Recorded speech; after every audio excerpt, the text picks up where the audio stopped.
Welcome to the Joinery Business Podcast. I am joined by one of my longtime friends, Natalie E West, and we will let you in on some of the secrets that she has around the brain and how it works and how people can better use their brain to better themselves, I think is a good way to put it. So Natalie, welcome to the podcast. Welcome to the barn. Thanks, Bruce. It's amazing. Great to have you here. You're our second live guest officially, which is kind of cool. Yeah, I love it. So maybe what I'll do is I'll just let you introduce yourself and tell us a little bit about what you do and how you do it and all that fun stuff. Absolutely. Thank you. So I'm a clinical psychotherapist and I mainly specialise in helping people with mental and metabolic health. So that comes under many umbrellas, but a lot of the time it's really helping people understand, one, how their minds work, just for themselves personally, but also secondly, in business as well, when it comes to stress, overwhelm, any mental health challenges that they may have, but also metabolic, which literally encompasses the body, and helping people understand the power of cortisol as a stress hormone on the body and the brain, and helping people really just become kind of one within themselves without, hustling themselves into a frenzy. So the internal hacks that we can get our brain to do. Yeah, absolutely. But also the physical part of who we are and what happens and how we can actually help ourselves.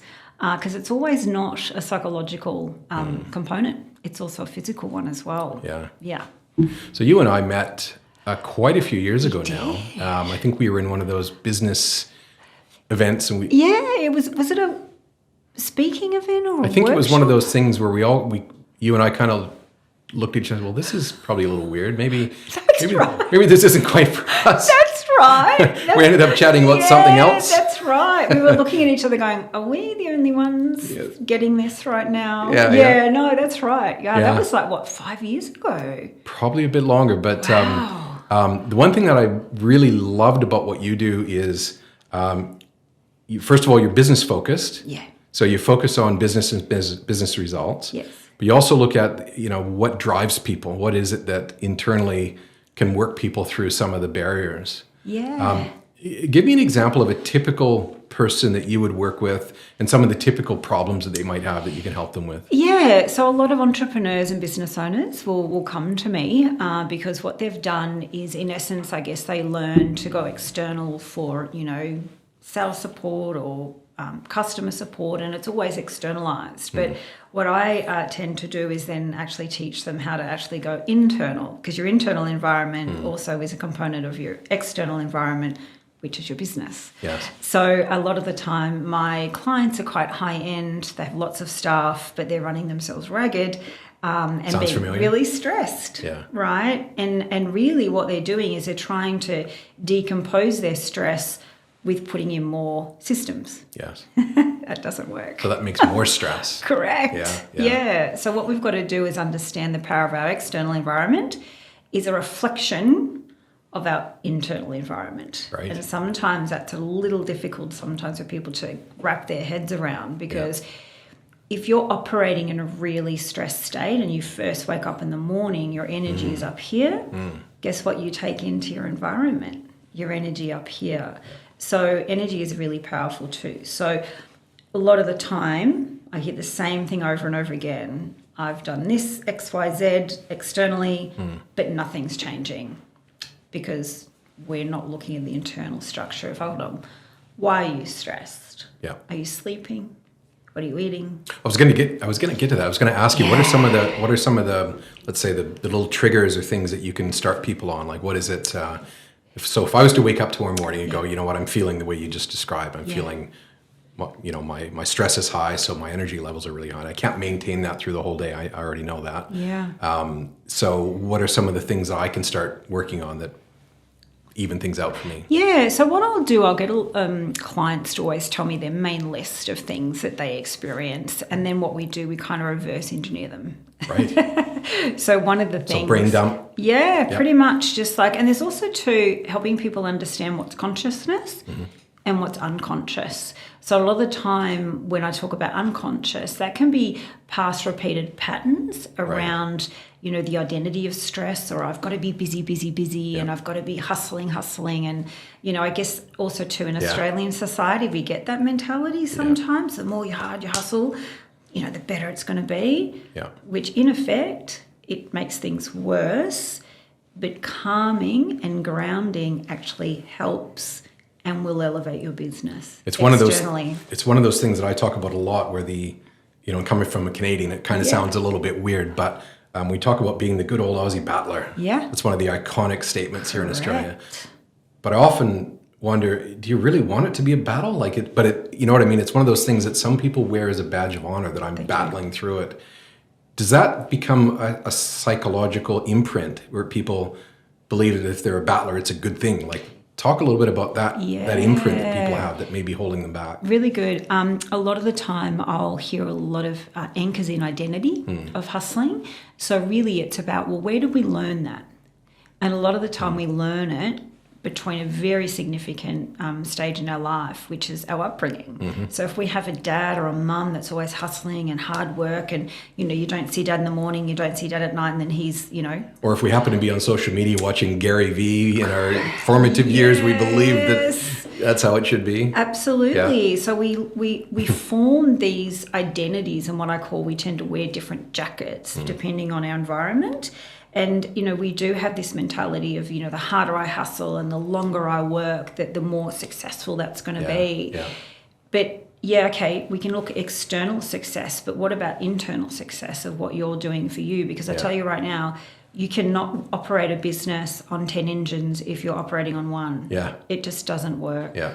And you'll end up not sleeping, insomnia, and then you'll be off to the doctor, and then you'll be getting medication, which happens a lot of the time. Maybe relationship breakdown. Absolutely. All that sort of fun stuff. But also too, it comes back to the relationship with self, and that's one of the core things that it's funny walking with directors and them really having to, I guess, dig deep into their own identity and their own personal values instead of business values, because that's the other thing. What runs a business is your own unconscious value structures, which generally aren't yours. You've learnt them. Because they're just baggage from somewhere else you didn't even know you got. Correct. Yeah. From authority figures. And, we believe. So a value of hustling or working really hard is a value, but is it serving you? Yeah. Probably not most of the time. But again, it's just about understanding, my personal values of what that can then bring externally to the business. Yeah. Yeah. Yeah. It is really interesting. So I really love what you do because it really resonates very directly with our typical client, our typical... the typical joinery business owner has been working their whole life as a tradesman. Yeah. And grew up with all of those sort of things around them that taught them or told them certain things, like just work hard and it'll work out for you. We know that doesn't work, right? Because if it did, the whole industry would be successful. Correct. Everybody's working hard. Yes. But it's very interesting what you say, because everybody's sort of brought up with those beliefs. And it kind of does become an imprint in what you carry forward, isn't it? Yeah, your beliefs, so we've got values, which then create our attitude, then create the energy that we bring to that value, but then that's a belief that we then evolve around that value. Now, what we've got to do is understand, what is that actually serving me, let alone the business with all my external relationships? So personal relationship with self. So if you're, running yourself ragged, you don't have time for you, let alone having time for your relationships. Yeah, it's so true. So one of the questions I've got for you is, we hear this all the time. I know I need to do something. I know I need to change. You're right. You're so right. I've got to change everything I do. And then I'll talk to that person next year and be exact same thing. It's just the Groundhog Day, rinse, repeat, rinse, repeat. Oftentimes a catastrophic event will create change. But we don't really want the catastrophic event to happen. No, we don't. So how do you get people to feel the catastrophe before it happens enough that they will actually break the circuit and make some changes? What are your tricks on that one? So the first one that comes to mind is understanding that when someone's ingrained so deeply in a behaviour, and then I hear this all the time too, they're consciously saying, I know I need to do this, I know I need to do this, but then nothing changes. Yes. So two things. It's understanding, hold on, this person does not know who they are without all of that. All right. That's a blank space to the mind. Yeah. So, we're so limited in relation to that Groundhog Day of doing the same things day in, day out. Then if we actually put a circuit breaker in, the mind's going to go, oops, empty screen, what do I put in here? Yep. So if we don't actually then reframe and give someone a new channel, really, so if we've been operating on channel A for so long, what we need to do is start disrupting the channels and the frames and give them a new frame to start breaking up what that behaviour has been doing for the last 10, 20, 30 years. But also, too, it's a value. So it's, again, breaking down what is the belief, what is the value behind this mentality to then create a new one. So it's almost like you're recreating their belief about themselves. Correct. Yeah. Wow, that's and really... the new identity. A new identity, yeah. And self-image is actually a really critical part of that too, because, again, depending, it's really huge if people are really driven by what other people's opinions, thoughts and feelings are on being a business owner or how it should look. That's the other thing. How it means to look is your design, not anyone else's. How it appears to other people. Correct. Yeah. Yeah, so your business is yours. Yeah. Do you find that respect for yourself or the respect you feel of others is an important driver of all of this? Huge. And a lot of the time, we're also programmed to really anchor our value and our validation in our external environment, in mentors, family, friends, strangers, people we don't even know. I always hear, like, I'm really concerned about what other people think. And I'm like, well, let me tell you, what other people think of you is actually not as bad as what you think about yourself. Wow, yeah. But the people that you're thinking are thinking about you, they're actually not thinking about you because they're thinking about them. Yeah, they got more going on.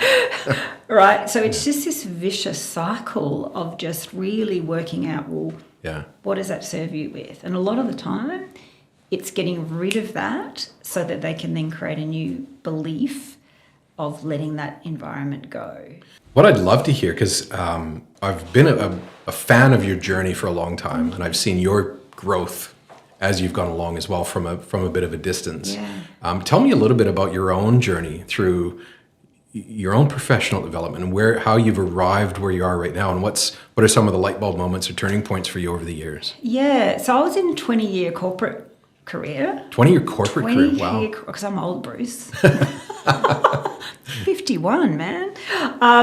So I spent 20 years in sales and marketing, and I'd always been very fascinated with the mind. That's why people said yes, why people said no, and then also to my own hustle mentality back then and, grinding and getting that sale. But then when I had my first child, I realised that I didn't really want to work for anybody anymore. And I thought, you know what, maybe I'll just go down and look at the psychology route. And really that's where it started. Yeah. So went down the psychology route, then psychotherapy. So I've been doing this now for 17 years. Wow. So it's been a long time, but it's definitely evolved from, when I was in one-on-one clinic work. But, again, I'm still studying, I'm nutritional psychiatry now, and it's just an evolving process because I just really love the nuances of the things that really come out. So think about knowledge, isn't it? Once you start discovering that new knowledge really advances you, never stop looking for new knowledge. Yeah, that's one of the things I love about learning new things. Yeah, and just really, going through my own belief structures and my own values that I have to kind of work through, let alone, I walk my talk. So what I teach my clients to do, I do it. Yeah. And values is I would possibly say 95% of the core work of what really changes people's trajectory in themselves and their businesses. So the values aligning with how they perceive themselves, first of all. Yes. Are they defined? No, not really. They're quite palatable. Like you can move them depending on where you are. So, for example, most people would say to me, I can, have business values and I can rattle them off pretty quickly. Yeah. But if I get them to turn them around and rattle off their own personal values with the relationship with themselves, there's lots of blank faces. Yeah. It's very difficult because guess what? We're not taught to. We're not taught to actually understand how important our values are within the relationship with self, which then allows us to understand, well, if I've got this chaos going around in my life, there's chaos going on in here. So we need to calm this down Yep. to get that calm, not the other way around. Values is a really interesting topic because I've seen over the years you talk about working in corporate. I've seen big corporates just chuck values on the wall as if now everybody has to align with these values. Like, we need to be trustworthy, we need to be honest, we need to be reliable, as if those values now everybody has to align to them, right? And so we've seen that be almost destructive. Doesn't work. Over the years. So talk a little bit about how does someone discover what their true values are, and then how does that resonate with the business team as well? What's the relationship or the dynamic there? So I'll touch on the first one. So when companies have, a mission statement or company values, that's generally, conscious collective of managing directors thinking about, what do we stand for? What does this feel like, right? But unfortunately, what they have to understand is when you have employees, they actually come with their own values. Yeah, they're at different places all the time. Very different. Yeah. But the thing is, what's running your staff is their actual unconscious values. Unless you understand a lot of the alignment with that, you can have a lot of unconscious conflicts, which is value conflicts in a business. But you also have your own, which I have people say to me, we've got a lot of personality problems, or we've got this, or we've got that. I'm like, no, that's just all value conflicts because you're not coming from the right space. Yeah. So again, values of self. So are things like, if you've got honesty, kindness as a value for a business, then what I'll generally say to someone is, okay, so let me reflect back on kindness. Tell me what kindness looks like, sounds like, feels like for you with the relationship with yourself. Are you kind to yourself? What does that look like? What do you do that is kind to yourself? Yeah. A lot of the time it doesn't exist. So they're not very kind to themselves. So that then becomes an important value to work on. Correct. Yeah. If it doesn't exist, how can you then bring that into a work environment where you learn, well, these are our values, but you don't actually feel that for yourself? It's very difficult. It is really interesting because I've often looked at values or the people's characteristics, and there are no negative ones. No. We don't say dishonesty is a value. It's not. Honesty is a value. Honesty is a value. But dishonesty isn't. It's just sometimes people are dishonest, but it's not a value within them. No. So you can't really find a value that's a negative one, really, can you? So you would never put any value up on the wall that say that isn't something that someone should be working on, or so it's almost like it's a smorgasbord of what's important to you right now. So the company's values, it's more about how do they work and what do they stand for, right, than the values that they should ask their employees to stand for. Correct. But also too, your values that you're trying to also align with your client. That's another thing as well. It's like, you've got to be able to understand that values are an energy as well. So if you're walking around in a state of kindness and respect, and that's how everyone aligns themselves, then that's going to seep out. So when you actually have clients in your office or you go see people, that's the transference. Yeah. So otherwise there's conflicts. So it's really important also with self-respect. Yeah. So you can have respect as a value with the company, but then if I flip that around and ask, the CEO to tell me, okay, so what does self-respect look like for you? They step back and they, don't know. That's just what I want my people to do. Yeah. Correct. Yeah. But it's far more empowering to understand, well, hold on, if I'm operating in this consciously, unconscious, and I bring this to myself every single day, how do you think that's going to come in when someone walks in? Yeah. People feel it. Because you know what it's like, if you walk into a room and someone's angry, they don't even need to say anything. You can just feel they're angry. Yeah, you just get it.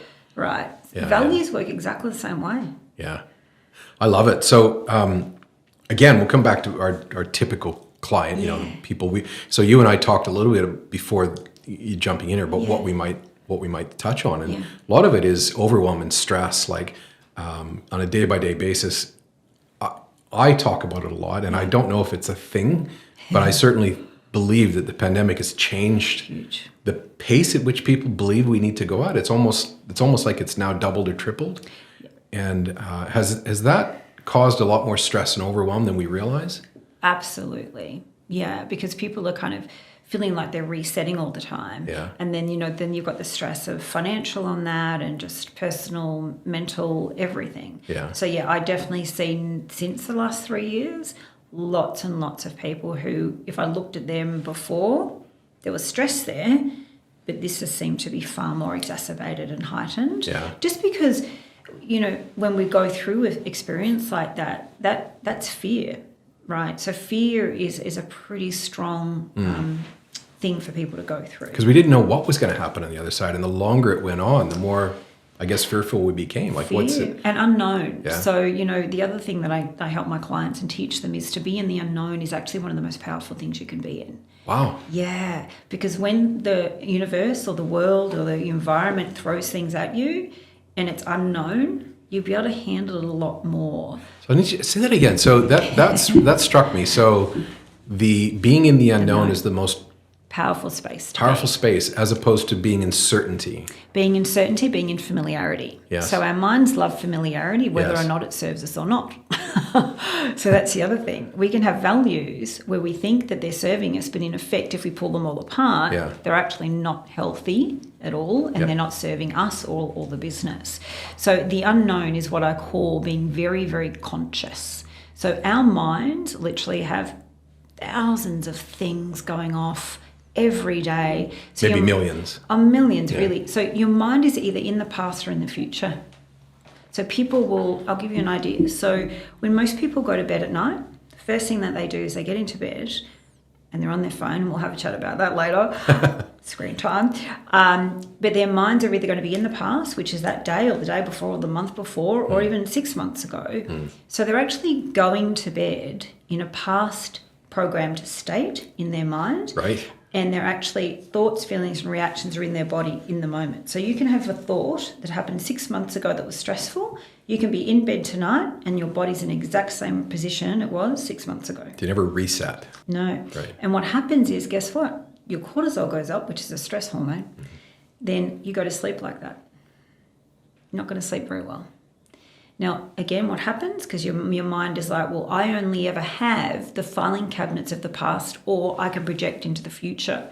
So when we project into the future, generally what happens, it's the familiarity of the past. So you're always living in the past is what basically... Past, then it flicks to the future, and then you get anxious because you're like, oh my gosh, the past is a replication of the future. Yeah.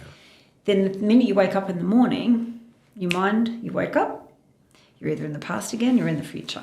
It's like all the things are going to happen today. What's going to happen? Oh my God, I've got all these things going on. Your body's already in the future, but it's already in an anxious state because you've brought it in from the night before. Yeah. And the first thing you do, most people will wake up in the morning and they'll touch their phone. That's so true. I do that. Mostly to turn my alarm off. Yeah. But then it's like, okay, wow, what are Yeah. my messages? What did I miss? Yeah. Which then unfortunately what it does, it activates your pineal glands. That's why at nighttime, especially when we're talking about stress and getting this cortisol hormone response down, no phones or screen time at least 45 minutes before bed. Including television, probably. Yes. Yeah. Yeah. That's a tough thing for a lot of people because It is. my wife and I do sit and watch television most nights, and then then we go to bed, and so it's getting away from the screen is a tough thing. It is, but you know what? If we think about how we program ourselves, because it's familiar, and then remember, anything that's unfamiliar, we can make familiar. But we grow up with our phones. We're okay, Yes. right? But again, once we've got it, and then again, it's that dopamine reaction that also goes off, which again, if we're using dopamine without earning it, that then causes a stress response. Right. Because dopamine is meant to be earned. So what I mean by that is, you're an ex-hockey player. Yeah. You go and you play hockey and you get your earned dopamine. You feel amazing, right? But that's what's happening to people while they're sitting on their couch, going through their phone, likes, So you just get free hit of dopamine. Free hit, but all day. Yeah. Humans were not meant to do that. And that's why, unfortunately, if you have a really successful thing happen in your life, and what I find with people, they just don't feel it. They're like, oh, okay. And you're like, what? That was amazing. You're like, it's because it's been so overused. Yeah. But the same thing is with cortisol.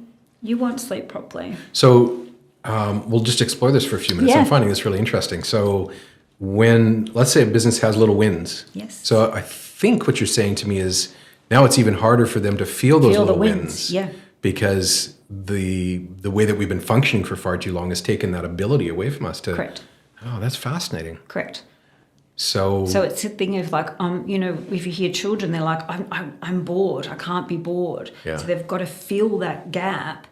And then when they feel it, they're not filling feeling the feel. It's the best way to put That's it. a fascinating approach. A lot of things start to make a lot of sense now. Yes. Because, we do have some clients that, as a coaching team, we're looking at it going, well, you're doing amazing stuff. Yeah. But they feel like they're not successful. They feel like, and there seems to be a widening gap of trying to get people to identify the wins. And also, too, it's self-acknowledgement. Unfortunately, Bruce, a lot of people don't actually want to acknowledge themselves. And it's like, when someone gives you a compliment, a lot of the time people, you watch them, they're very uncomfortable, or they'll flip it off. They'll be like, oh, yeah.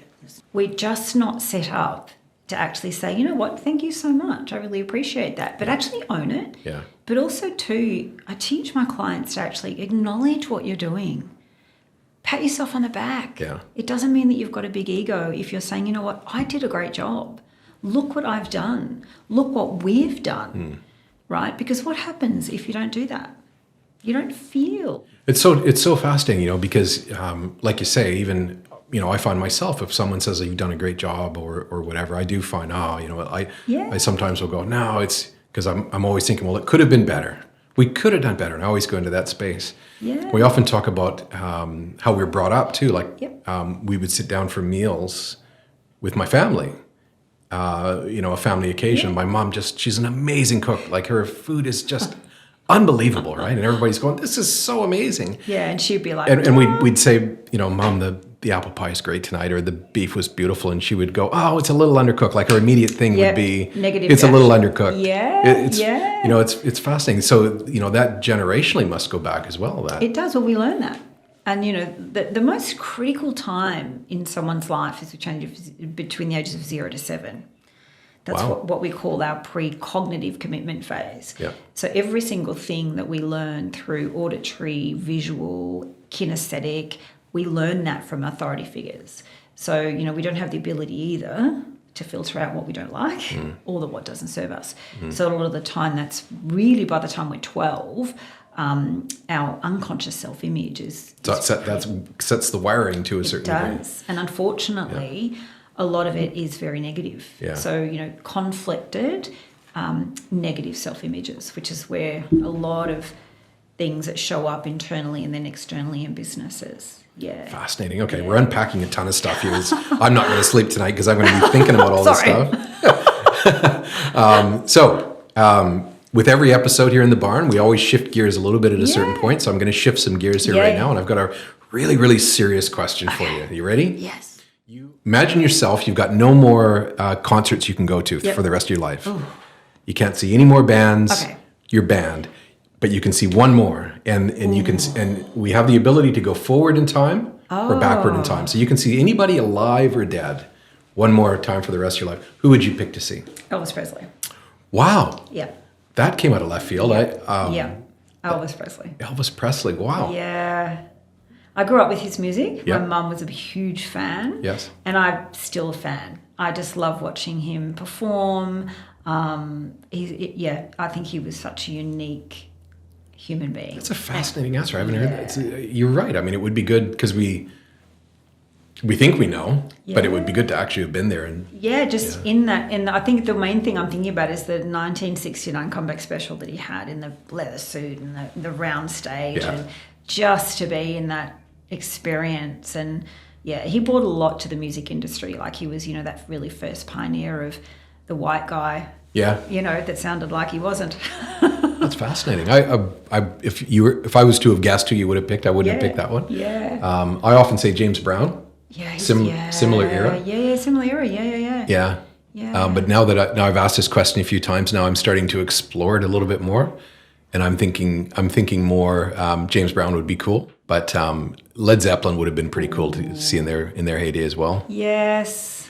Excellent. Okay, that's a cool one.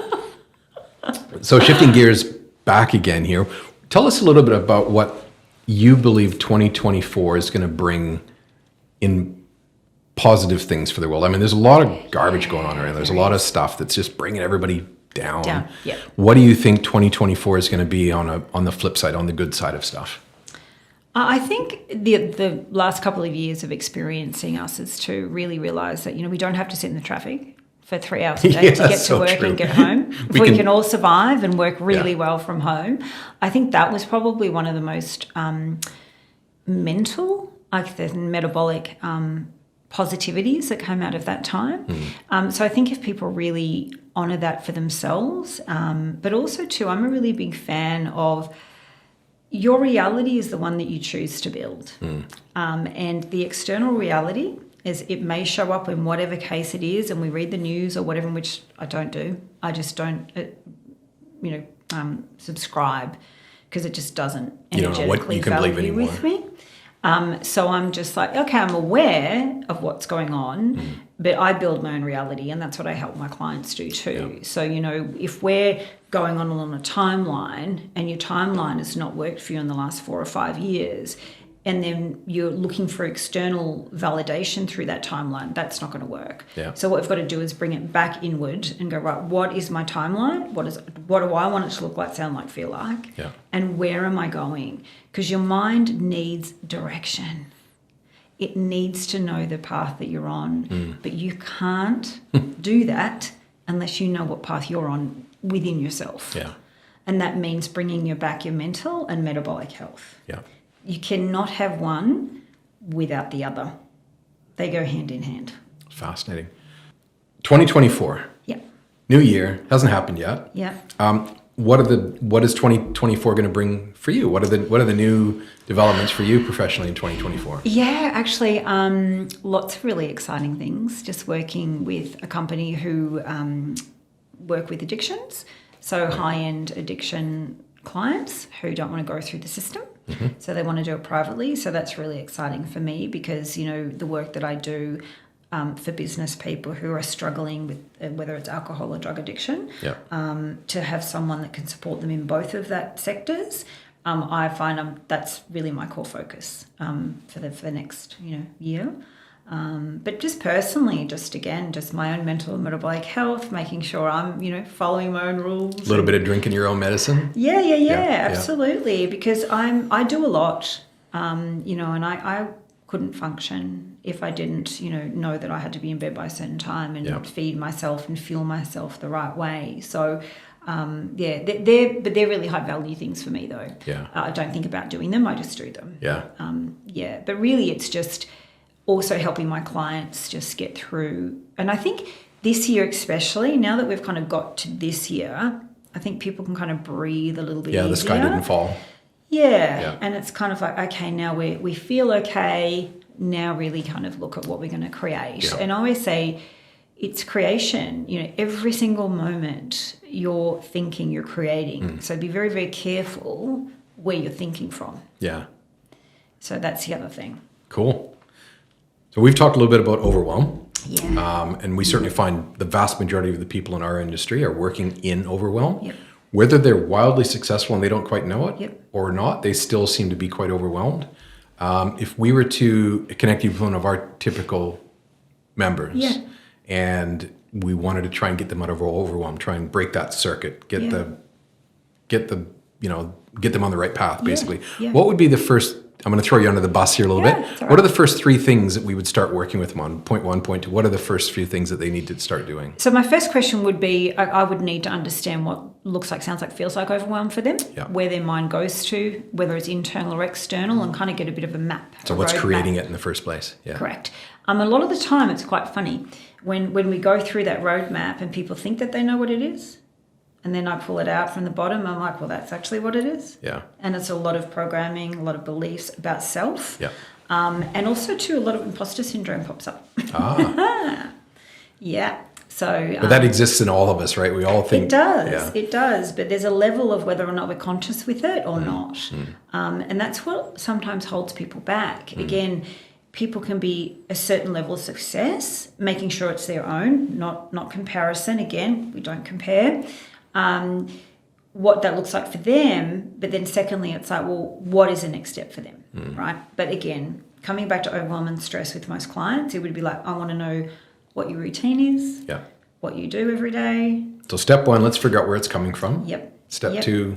Tell me what you do every day. as in what brain you dump. eat, what you drink, how you sleep, how many hours you sleep. How much coffee you drink, maybe. Correct. Just really pulling all because this is the metabolic part of it. Yeah. Because remember, our bodies are chemical factories. If we don't feed and fuel our bodies in the right way, everything will process that you put in, it's never going to land properly. Yeah. Because you've got to get those two things together. And then it's implementation stage. It's just about them going back internally and learning about where they are feeling held back, handbraked, or in stress. And again, is it a story? Where does it come from? Yeah. Again, some people say, "Oh, I'm so busy."